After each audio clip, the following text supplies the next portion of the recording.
pada hari ini iaitu Anugerah Foto Pelajar.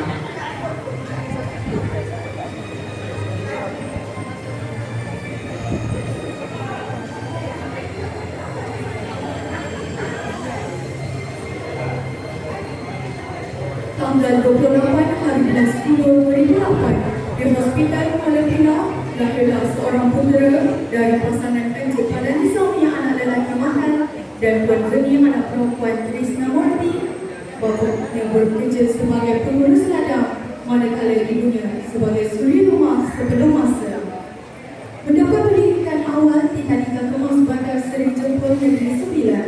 Selepas itu, beliau bersekolah rendah di SJKT Ladambo, Cameron Highland dan SJKT Rauh. Beliau kemudian melanjut ke pelajaran peringkat menengah ke Sekolah Menengah Kebangsaan Mahmud sehingga tamat anak persekolahan. Beliau bercita-cita ingin menjadi seorang accountant. Hidup perlu ada wawasan. Itulah falsafah hidup beliau. Kerana iltizam mencapai cita-cita, beliau seringkali mendapat keputusan yang cemerlang dalam peperiksaan sehingga memperoleh 9A dalam peperiksaan Sijil Pelajaran Malaysia.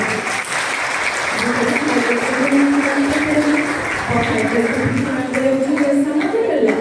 Antaranya, beliau merupakan seorang penolong ketua pengawas sekolah dan pengerusi kelab pelangkap Sunda dan pengerusi Persatuan Bahasa Tamil. Dalam bidang co-curriculum pula, beliau merupakan seorang pelajar yang sangat aktif dan seringkali mencapai kemenangan dalam pertandingan yang disertai. Antara kejayaan beliau ialah emas dalam kejohanan 9 Saraki Warner Championship Sperry peringkat kebangsaan, 3 emas dan kangsar dalam National Taekwondo Competition peringkat kebangsaan, johan pertandingan deklamasi saja bahasa Tamil peringkat daerah Rauh dan naik johan peringkat negeri. Menyertai festival Scout Melaka peringkat kebangsaan dalam pentafsiran aktiviti jasmani sukan dan co-curriculum. Beliau memperoleh grade A. Beliau adalah contoh seorang pelajar yang seimbang dan harmonis dari segi intelek, rohani, emosi dan jasmani. Berkemampuan bertutur dan menulis dengan sangat baik dalam 3 bahasa, iaitu bahasa Melayu, bahasa Inggeris dan bahasa Tamil, menjadikan beliau tempat rujukan rakan-rakan. Seorang pelajar yang memiliki kepribadian yang mulia dan menjadi inspirasi kepada pelajar di sekolah ini.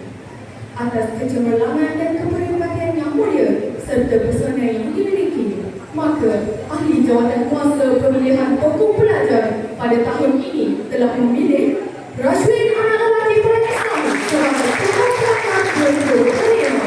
Tahniah bersyarat dengan segala hormatnya dipersilakan Rashwin anak lelaki Palestin pokok pelajar 2025 menerima hadiah. Dipersilakan.